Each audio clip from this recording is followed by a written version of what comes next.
Hi friends, this is Miss Noe from Dublin campus, and we're going to have a story time today with a book called The Oak Inside the Acorn by Max Lucado.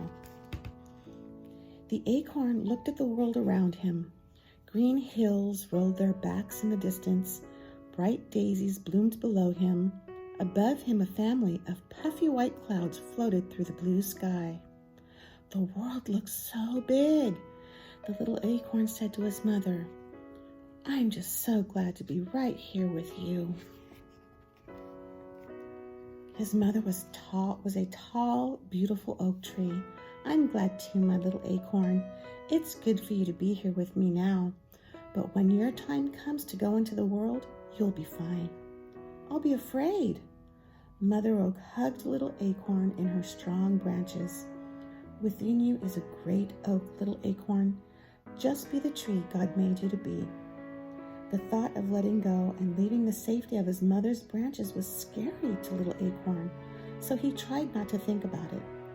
But deep down inside, he knew the time was coming. One by one, his brothers and sisters had been letting go and saying goodbye.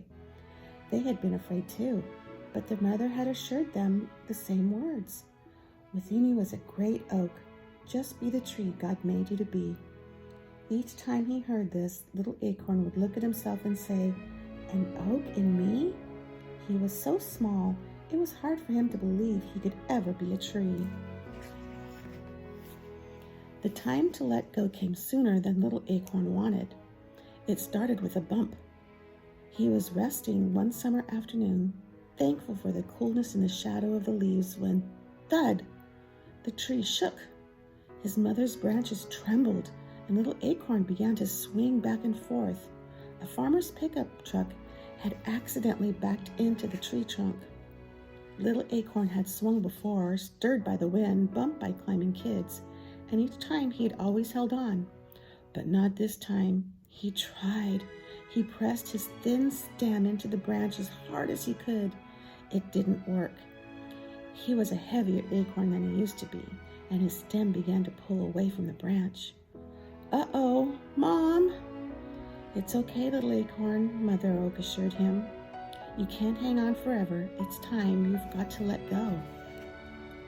Down he fell, flipping over and over, softly slipping through the leaves until he bounced on something hard.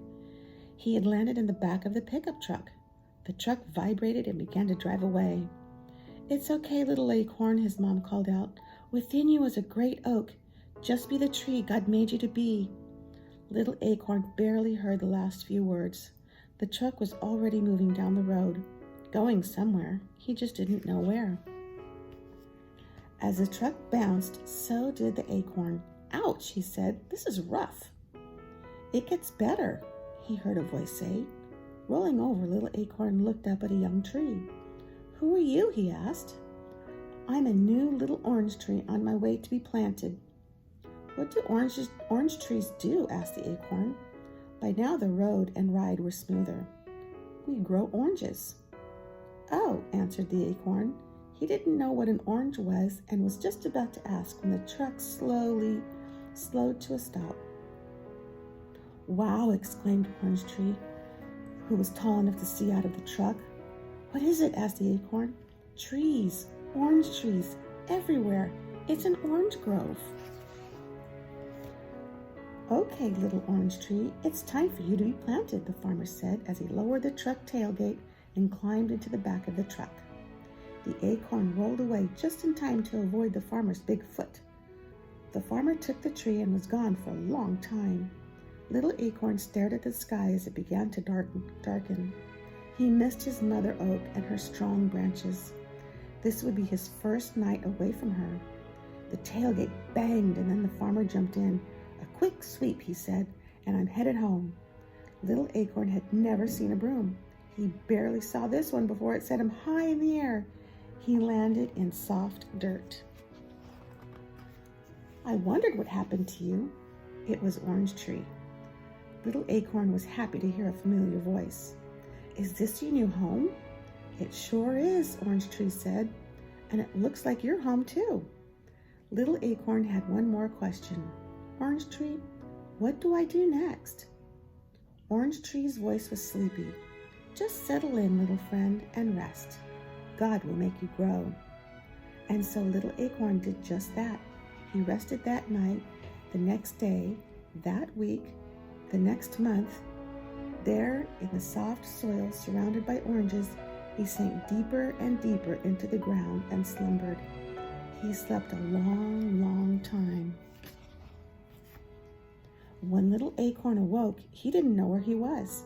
He stretched upward, and when he did, he kept stretching higher and higher until he popped out of the dark dirt into the sunlight. Well, look who's awake, announced Orange Tree. Little Acorn looked around and then up. Hello, Orange Tree. Have I been sleeping long? Long enough to become a small tree? Little Acorn looked down at himself and said, I've changed. His round shell was now a slender trunk. You are growing up, Orange Tree said. Now you are Little Oak. Little Oak straightened himself up and remembered his mother's words. Within you is a great oak. Maybe she was right, he thought, and he stood a bit taller. But even at his tallest, he was much smaller than the big orange trees. Their bushy branches grew greener and greener. Then one day, Orange Tree called out to his friends, Look, Little Oak, my first orange. The big orange tree spoke up. He'll have many more, they said. So will I, announced Little Oak. The trees in the grove laughed. They didn't mean to hurt Little Oak's feelings, but they did. You'll never have oranges, they said, chuckling. Little Oak straightened his branches and pushed as hard as he could, but no oranges popped out. Not that day, nor the next, nor the next. When the farmer came to collect the fruit, Little Oak was worried he had none to give. Well, hello, Little Oak, the farmer greeted. How did you get here? The farmer walked away, and when he returned, he carried a big shovel. I know just the place for you. He lifted the new Little Oak Tree out of the ground. Bye-bye, my friend, said Orange Tree. The farmer didn't take Little Oak too far away. He carried him out of the grove to his big white house.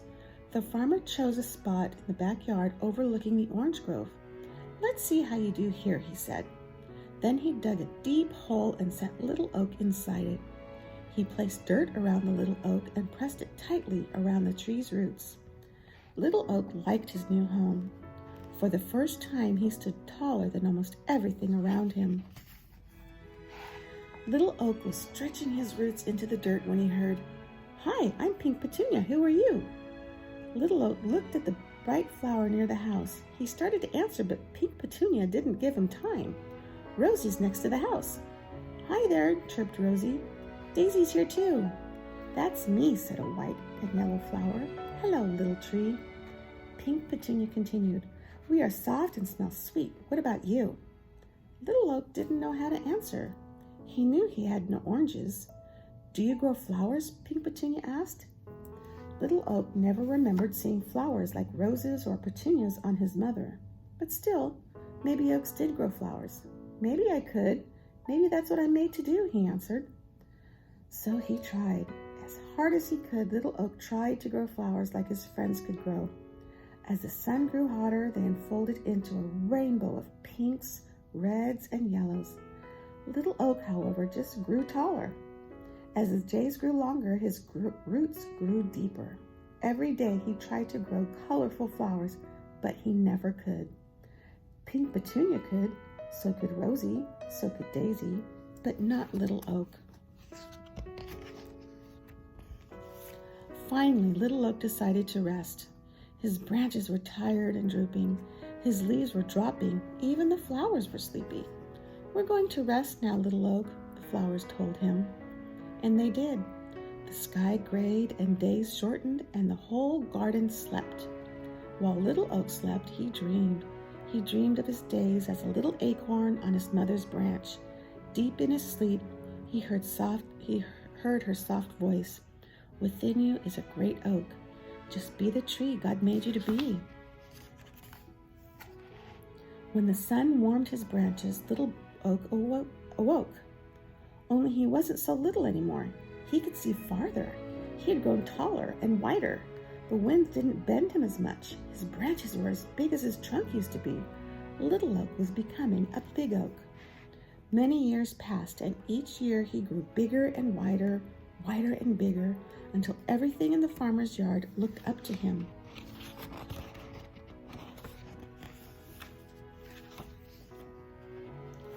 Now Orange Tree and the flowers called him Big Oak. He spread his big branches and looked around. Orange Tree was taller too, but not as tall as Big Oak. Big Oak was taller than all his friends. They were wide, but not as wide as Big Oak. He was the tallest. He was the widest, but he still wondered what he was supposed to do. He couldn't grow oranges or flowers. He just grew bigger, and he didn't know why. Big Oak was just awakening from a long winter's nap, his leaves tiny buds, when a young farmer brought 2 ropes and tied them to one of his strong branches. Close by, a little girl watched. Rosie Rose was puzzled. "What's it for, Big Oak?" "I don't know," Big Oak answered, but he soon found out. "Can I do it, Daddy? Can I swing?" "Go ahead," urged the man, and the little girl with bright blue eyes and hair the color of Daisy's flowers sat in the swing. Big Oak felt the tug, but barely. He was strong and little girl was small. With her daddy's help, she swung forward, not too far, but farther the next day and farther the next. By the time the sun was hot and the flowers were plenty, she could swing alone, kicking her feet higher and higher until she could see the roof of her house. Then back she would swing, back until she seemed to look straight at the ground. Big Oak loved the sound of the little girl's laughter, her footsteps running toward him, her squeals of delight as she swung higher and higher into the sky. Yes, Big Oak loved little girl. When she swung, he stood strong. When her daddy built her a treehouse in Big Oak's branches, Big Oak gladly held it. When little girl stretched out on the grass to watch the clouds float, Big Oak shaded her. She played in his branches, climbed his trunk, rested in his shadow, and together they grew. Each year both taller, each year both stronger. When gray skies brought cold days, Big Oak slept and swung, and the swing hung silent and the playhouse stayed empty. When blue skies brought warm days, they laughed and played. Little girl talked and listened, and he listened, and at last Big Oak knew he had become the tree God made him to be. One day, little girl came to Big Oak with a little boy. Though neither was too little, they sat on his branches and talked. Big Oak held them both, and when they carved their names on his trunk, he didn't mind. Little boy pushed the swing, little girl laughed, and Big Oak protected them from the sudden rain. In time, little girl didn't swing so much. When she climbed into the treehouse, she sat more than she played. Little girl was becoming a big girl. Big girl now stood as tall as Big Oak's lowest branch. One day, Rosie Rose said to Big Oak, "She's growing up, Big Oak. She'll soon leave." Big Oak didn't answer, but he understood. Big girl spent many blue sky days sitting on the ground, leaning back against Big Oak's trunk and watching the clouds drift by. Big Oak knew Big girl had a big question on her mind because she said things like, "I don't know what I'm supposed to be," and "It's hard to let go," and "How can I know who I am?" Big Oak wanted to talk to Big girl. He knew just what to say. He would say, "Within you is a great girl. Just be the person God made you to be." Orange trees grow oranges, he would say. Flower plants grow flowers, and oaks grow tall enough for swings and strong enough for swinging and big enough to hold little girls until they become big girls. He wanted to, but he couldn't say the words. One day, Big Girl was so sad. The little girl who used to giggle in Big Oak's shade just sat, silent tears flowing down her cheeks. "It's hard to let go," she said. Big Oak was listening, and he had an idea. He looked down at his branch at a little acorn. "I have a special job for you," Big Oak said. The next time the wind blew his branches, Big Oak let this big branch shake more than the others. the little acorn popped loose and landed in Big Girl's lap. Big Girl picked it up and started to toss it away, but she stopped. She held the little acorn in her hand and stared at it. She turned and looked up at Big Oak. "Were you ever this small?" Answering her own question, she continued, "Of course you were. You grew into a great oak from a little acorn. All you did was become what God made you to be." She looked again at the acorn and back at the tree. Her eyes brightened. "Do you suppose that's what God wants me to do?" Big Oak wanted to shout yes, but he didn't have to. Big Girl stood and announced, "Of course he does. Now it's time for me to let go and become the person God made me to be." Big Girl smiled, placed the acorn in her pocket, and began walking away. But after a few steps, she stopped and turned. She looked at the swing, the treehouse. She looked at Big Oak. She walked over to him and placed her hand on his trunk. Without a word, she said goodbye. Without a word, Big Oak said the same. And that's the end of the story, my friends.